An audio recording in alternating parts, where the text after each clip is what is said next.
we'll just talk briefly about the traditional SageMaker that AWS used to offer all these years. Then now it created recently this SageMaker Studio Lab. And then now we'll talk about the disaster hackathon. So we just want to start assuming that maybe we don't relate to what's AWS. So generally, AWS is a web service, the cloud computing. I'm sure all of us know, but we just have to start from here. So generally, the advantage of these cloud services over our traditional data centers is because they offer this pay-as-you-go possibility where you can just go right now, start something, run something for maybe 30 seconds, create your model, maybe even predict something, build it, sell it to somebody without necessarily ordering a server, going to collect it from the port, looking for IT teams. So they just made in such a way that you could just go right now and just run something, pay as you go. The more traffic you get, the more they bill you, which is fair because more traffic means maybe more customers are for that your thing. And then maybe you have a people like December, there might be a saturation. You just expand automatically. So it's elastic. That's the advantage. So, and then AWS now has over 140 services, more than each time they are adding new services like this SageMaker Studio Lab, which is a new service. So they have lots of services. At times you're confused which service to use for which one because they are just at times so conflicting, or let's say you think they are doing the same thing. So if you look at popular services, just to straight yourself, you have the EC2, the Elastic Cloud Compute. This is like the server. This is the basic, the server. You don't have a server you're migrating maybe from your normal traditional server in your warehouse, your data house, right from your office. Then you push your things to the Elastic Cloud. So that's the cloud. That's what hosts everything. And then you have the Lambda function, which is usually it's something that triggers, it communicates between two services. Like you collect this data from here, send it to this other service to do the machine learning. You take that thing, you Lambda now tells you, okay, are you done? Okay, send it now to this other service to maybe do the predictions, for example. They just look at it like that. Then now Lambda might say, okay, are you done? Okay, send it now to the customer's phone to see what you've done. So Lambda is like the conductor, something like that. So it's the key thing on the serverless and Lambda. So then RDS, relational database. So its system is just like our normal, it's like our database. Relational database is about tables that we normally see in Excel, like table,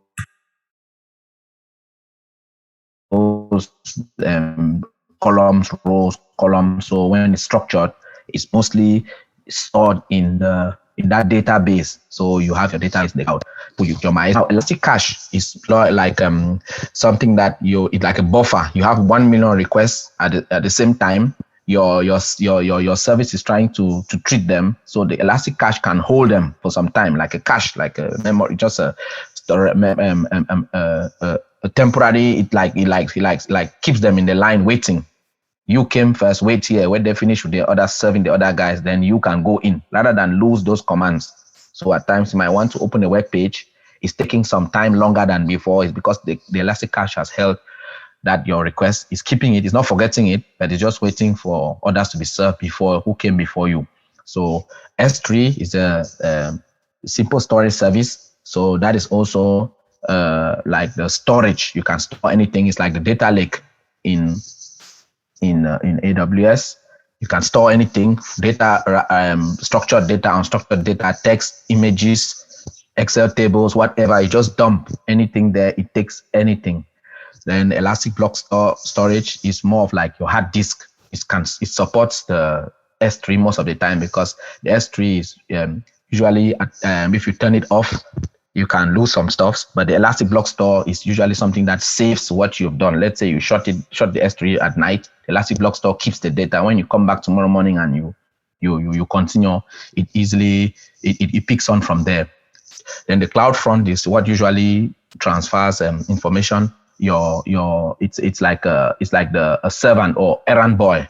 So you've created your app in Cameroon. You want people in India to be able to access it, or you want people in US to be able to access it. CloudFront usually carries that so that somebody wants to open maybe a picture in India, where it was stored in Cameroon. The CloudFront is gradually carries it along and goes and creates small edge, they call it edge location, so that each locality has a copy of the picture, so that when you open it, it doesn't come right to Cameroon to check if the picture is there. There's a local storage for that picture there. The elastic load balancer. This is one of the key things of the cloud services, because it's able to distribute load. So as you might have one server running, then people now start querying more than you expected. First of all, the autoscaler will create a second server. Then elastic load balancer is like the conductor in between, saying, I see this first server is too occupied with work. Take this work and give it to this other server to do the job. So it is a load balance. It is balancing the load. If the load is too much for this side, it says no. Now, just to straight you, Amazon is the leader, AWS. So that's why most of the things we talk about is mostly them ahead, and they are pushing a lot for that to stay in this position. So you see, the second is Microsoft, Azure, then you have Google Cloud, but then generally Amazon has the biggest market share. So you see that understanding how to do, staying close to Amazon is a win. You can easily have a better opportunity, because most companies, the first company they go to is Amazon, AWS. So normally, this is the normal AWS account. So this is, if you see here, this is the AWS account. So normally, if I come here, let's just, for example, all services. You see, there are lots of services we talked about, EC2, there are lots of services. Now, the interesting thing for data scientists is usually the SageMaker. So when you just come up here and I type SageMaker. So when I type SageMaker here, you see build, train, and deploy machine learning models. So generally, that's what SageMaker is supposed to do. Now, let's open it and you see. So it is normally the difference now with this one is that it is connected to all the other services. It has the fee behind it. It's not free. And then anything you do, you need to check, am I doing it? How much does it cost me? Each time, say you create a notebook, it costs you per second. So like this, like this, for example, if I come here, I click here, I can create a notebook instance. So I could create a notebook. Let me just go there. So let me just say, for example, we just create test. I don't know, something like that. Let's just create a new notebook instance. So just give it a name like test, for example, something like that. And then normally what we have to do is we have to give permission for it to access our bucket or wherever we'll store information, but no problem. Let's just go ahead, create a notebook.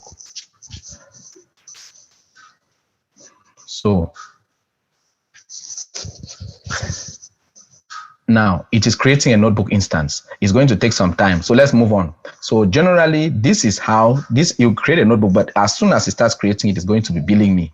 So this is where people used to run away from AWS because of the fact that you have this cost, and as soon as it's on, they'll be billing you. Now, the next thing now is that when they thought about it, they created now this Amazon Sagemaker Studio Lab. I'm waiting for it because they are still loading. You see, it's serverless. They are still loading the servers. They are loading everything, setting it up, making everything possible for me to open it up. So now they came now.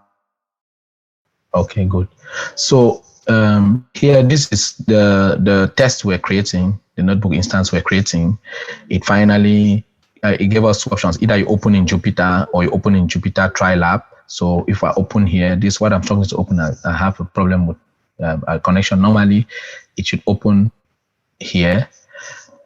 Okay. I think this is yes. So it should open. It is it. So does this look familiar to you guys?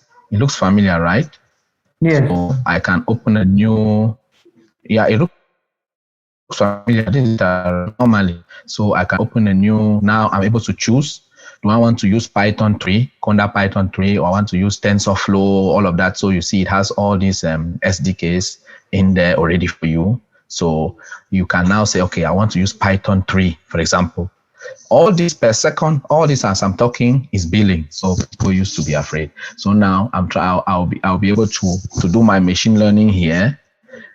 And I'm already in the cloud, so I have access to anything at any time. I could connect it to the EC2, to the S3, to all the 100 services that are available. I connect them and I could create a pipeline where it starts from here. You take from here, you tell this other person to do this next one, this person does this next one, this person does this next one, and at the end you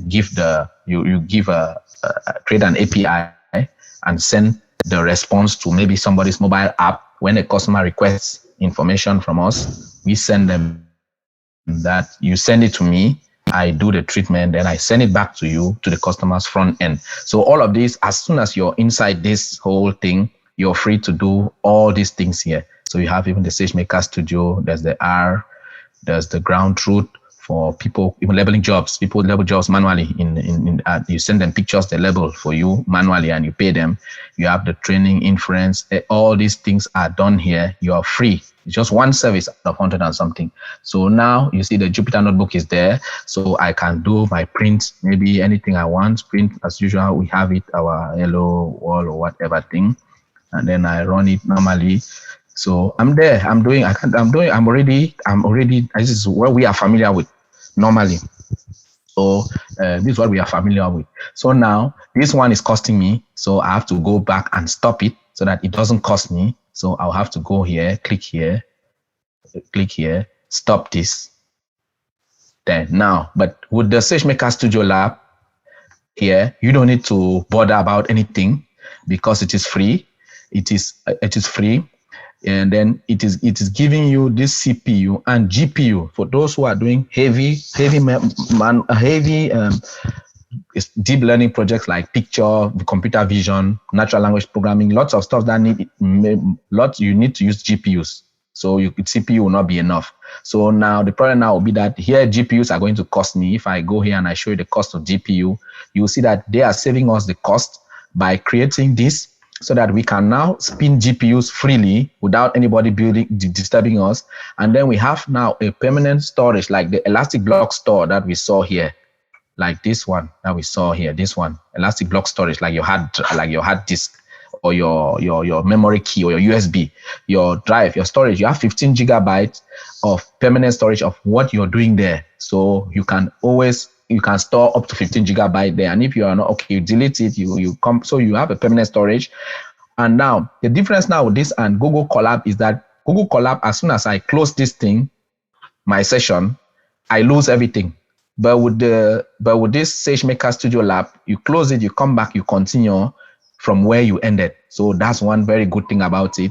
And then of course, giving you GPU. GPUs cost a lot. GPUs cost even your electricity bill. It sucks a lot of electricity bill, and it also costs you money. So that's why they are proud about this new service, and it's good for experimentation. You experiment, but you can't go on, you can't go to the cloud, you can't deploy, you can't serve people, millions of people, because you're in another environment. Let me open up now my account. Let me click here. So if I click here,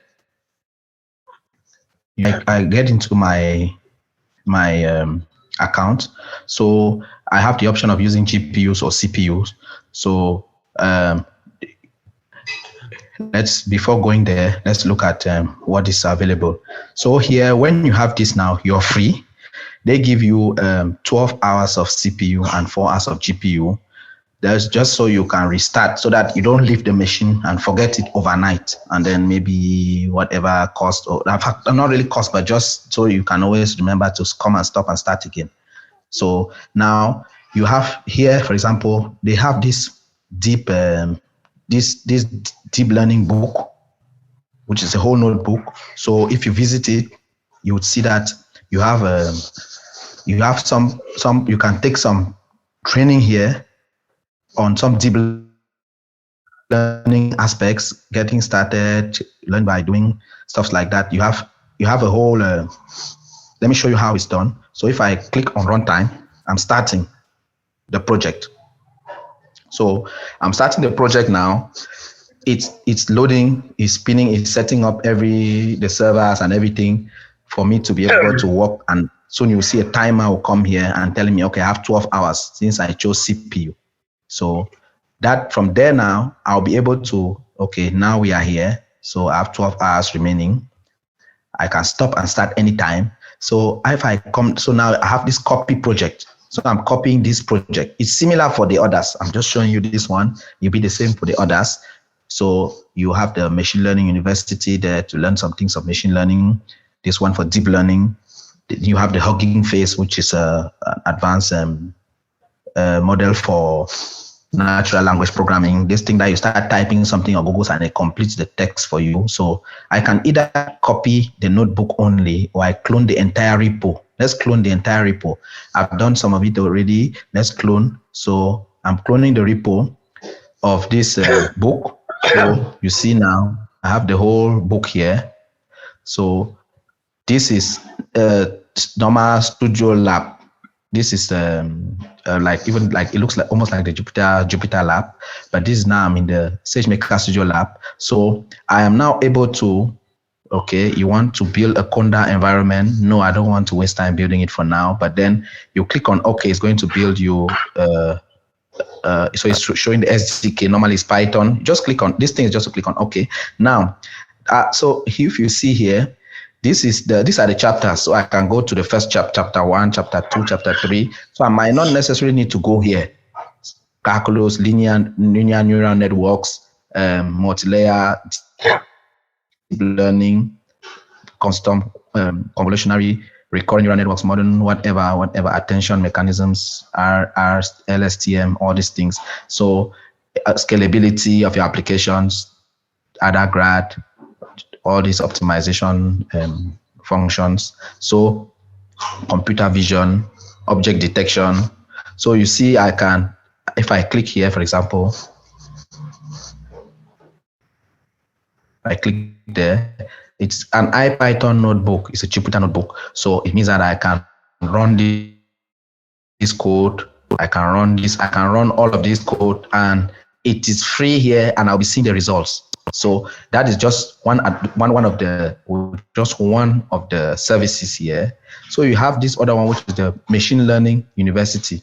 So if you go there and do same, you copy project to your lab. I can copy this project to my lab.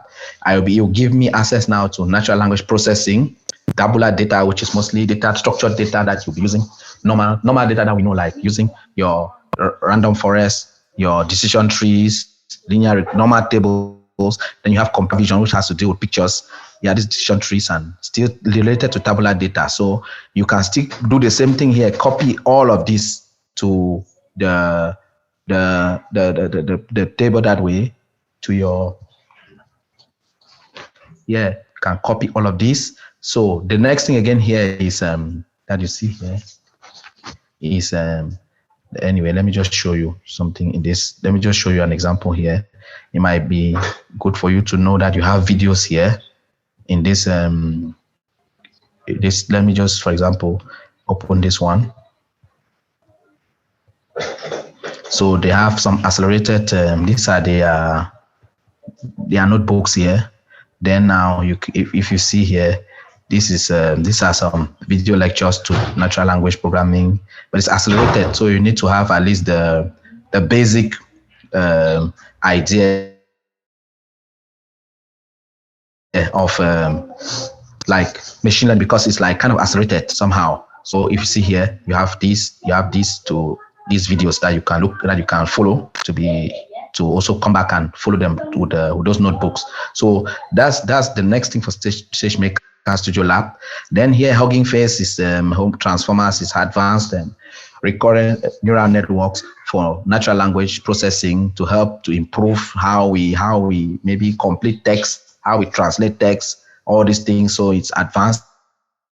It's the same thing. You copy it there. It's hot right now. So that's why it's here. Then you have now the machine learning blocks, which is mostly from AWS heroes who have written these blocks. So these are blocks that they say build a custom Amazon SageMaker PyTorch model for real-time handwriting text recognition. So you have these notes here from written mostly by heroes like Philip Schmidt. It's an AWS machine learning hero. So most of them, they contribute here. And then this now is the hackathon here. So what is these are the prizes. No problem. Now, these are the participants so far. And the deadline is February. So 7 February. So what I always say is that you should build a machine learning project with Amazon Sagemaker Studio Lab that improves disaster. So you need to build it with, as I open my lab here, where is it? Maybe I closed it, but we need to build it using that, the lab. So here, let's come back here. So you must submit, it should be a machine learning model.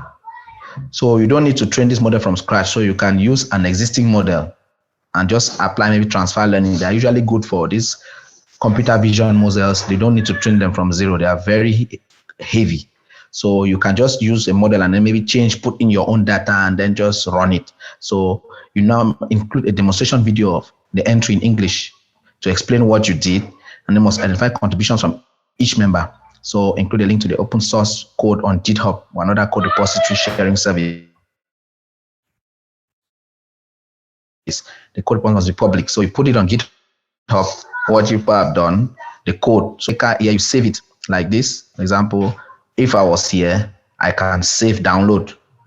After working, I could download this as an IPython notebook to my machine. So it comes now to my machine and I'm fine.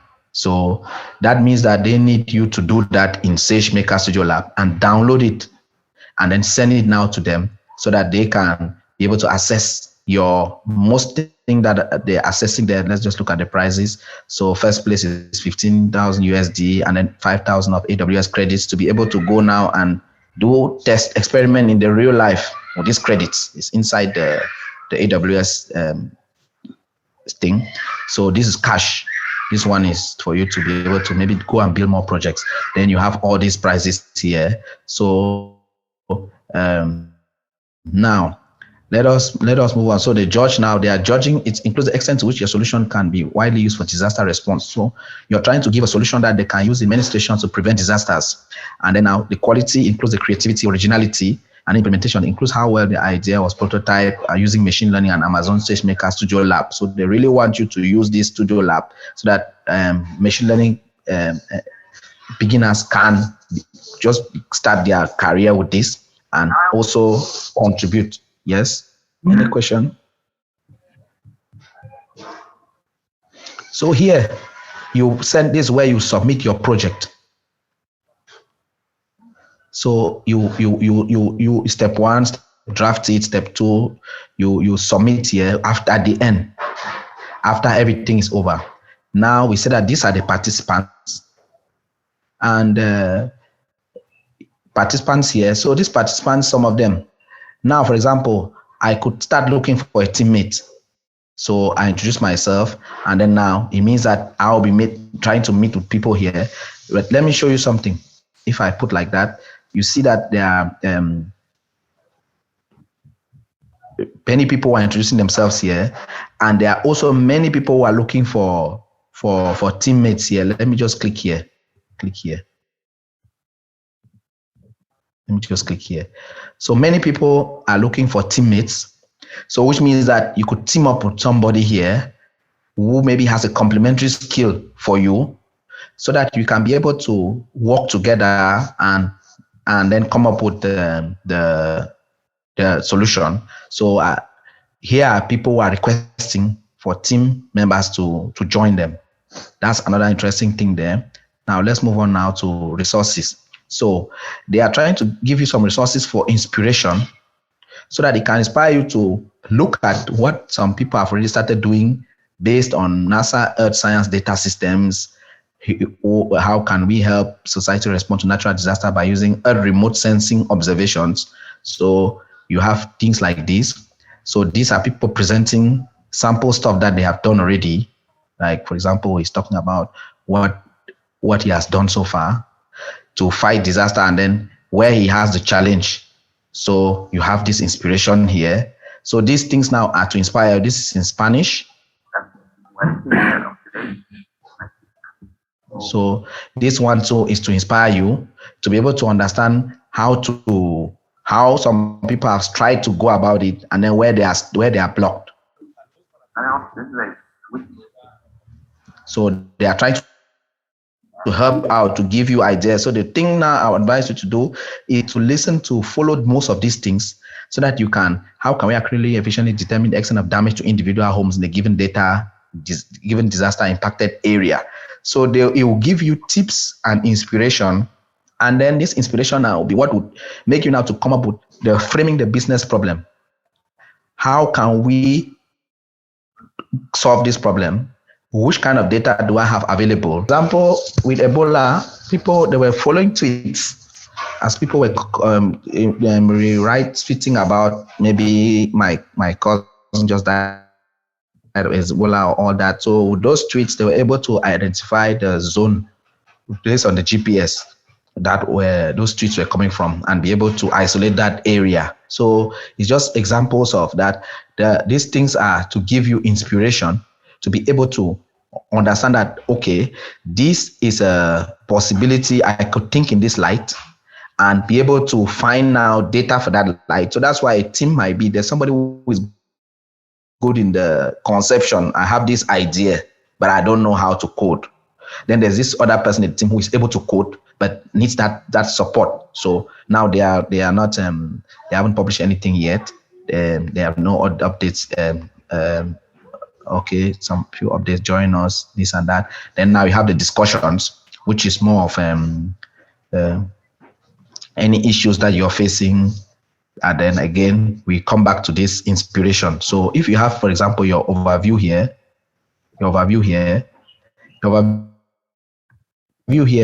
you can either review sample notebooks. If you click there, you can go to review sample notebooks. Those inspiration that we've already looked at, and then sure, you've already requested your Amazon, your Studio Lab account, and then you also have joined the Discord. You can join the Discord, and then you exchange with them. So I don't know if anybody has any questions based on both the Sagemaker Studio Lab, which is the requirement for you to submit this thing to, and the disaster hackathon, what they expect, since it's not like a normal Kaggle competition that they just give a data set and anybody who can predict the highest accuracy wins. So do you have any questions? Let me just take an example of, let me just take the natural language programming one, for example, or let me take tabular data. Let me just take tabular data, for example. Let me take tabular data. Okay, so another thing is that, let's say you have this notebook. Let's come here.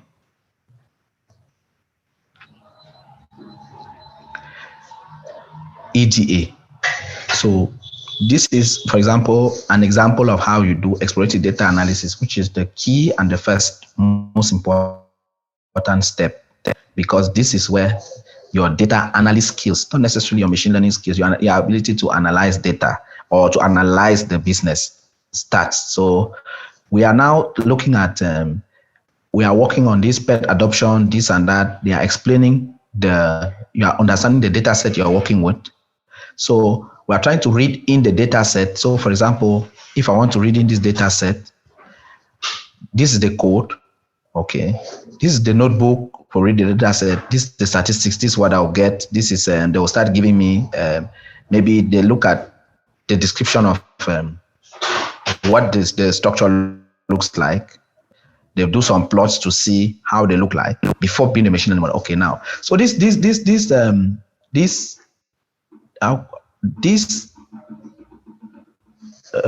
repository, what you can do is you can go and copy this. For example, you get this code, copy. You go to your, so I think one of the things is because your maybe we really needed a really beginner again. So where is my cheat here? I'm trying to see. my Git here. I'm not seeing it. Normally, I should be able to copy it from here. My button is gone. Okay. Let me see. Let me look for clone. Normally, I have a shortcut here. Okay, let's just go here as clone. So I'm trying to clone. So I've seen somebody's thing that I'm interested in. I'm cloning it. So I'm trying to get that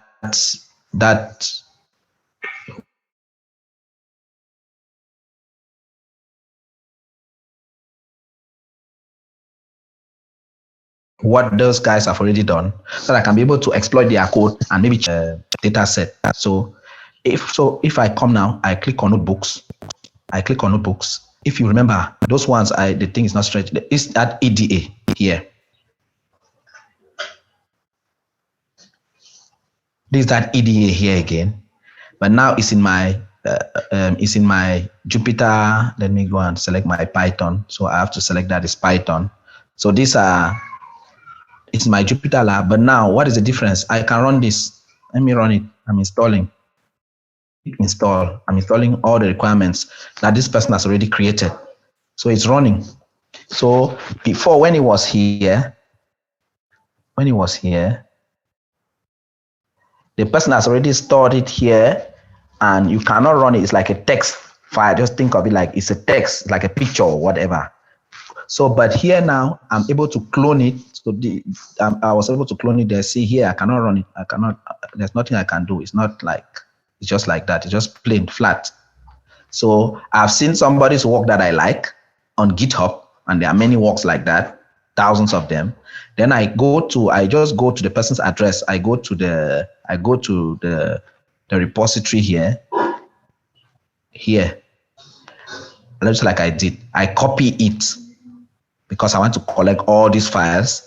I copy this address. Then I come to my Sagemaker Studio Lab. Where were we again? I have too many tabs open. That's the problem. So I come to my Studio Lab here. I go to Git, clone, paste it here, bring it now in my data set here. So you may need to restart the kernel to use the updated packages, you see. Now let me import. I'm importing the CSV file. I'm just running the code. So this might need you to have some basic idea of Python and some small basic idea of data science. So, but now, if you see, I'm able to, if, for example, this is the data, for those who know some bit of Python and data, this is the data set.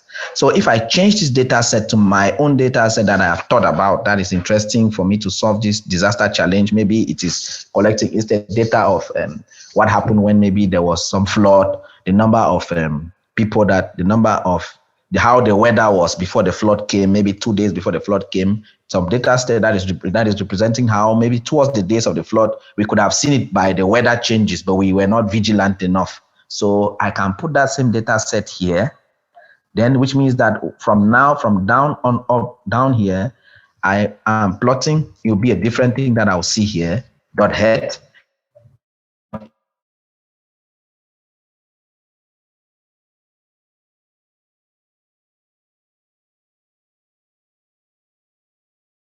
Info. So this is now the procedure, let's just say the skeleton. They change now your data set. So the biggest works so that it can be able to use to maybe help fight disaster. And then now looking now for somebody's model that is already built. If you don't want to build yours from scratch, which is close to yours, and then be doing now the small customizations, go and copy it, come and put it here, and then be doing the customizations now of how you can improve on the answer. So I don't know if it helps a bit. Does it help a bit? Yes, it did. Thanks. Okay, that's great. So if does anybody have any other issue? The biggest thing this thing is thinking of how can we organize the problem to be a machine learning problem so that we can use some collected data before to be able to anticipate before the thing happened. So that's why that inspiration should be where the highest energy should be spent, collecting this inspiration. If I even go on GitHub and I just type blindly, I could just try it. We just type anything. There's to be a disaster. Let me just go to my profile. Then I'll just go out. Let me just go to GitHub. Let me just go to GitHub there normally and I just type blindly. Let's just say disaster.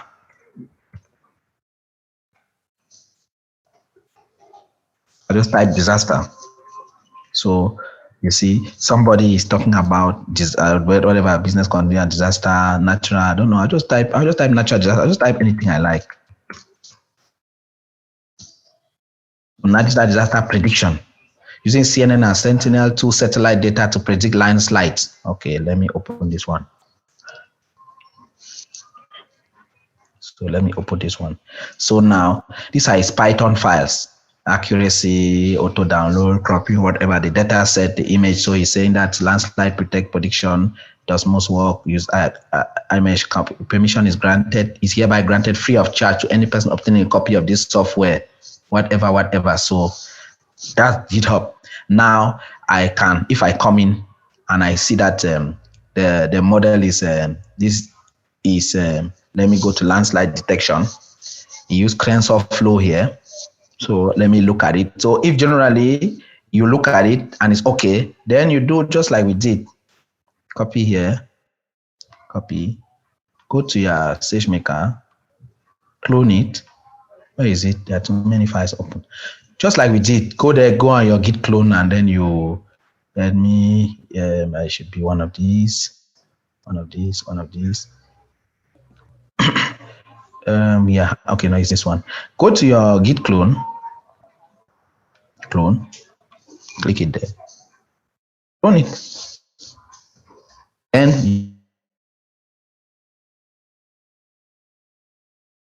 you come in and then you do your thing.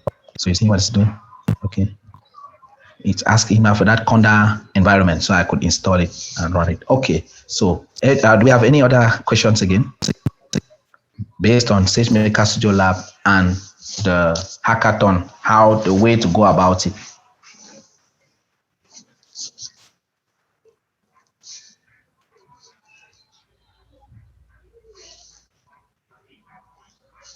Okay. So I guess everybody's okay. Maybe later on, if you have any issues, you can get in touch with me. But I guess for now, everybody's okay. Thank you, Asme. I hope it will help you guys to both train and to at least keep acquiring new skills. Okay, good. Okay, so if that's that, then I think we can. Thank you, guys. I think we can end here, and then maybe if anything, you guys we continue on chat. Okay, is it okay? Good. Okay. All right. Bye, everybody.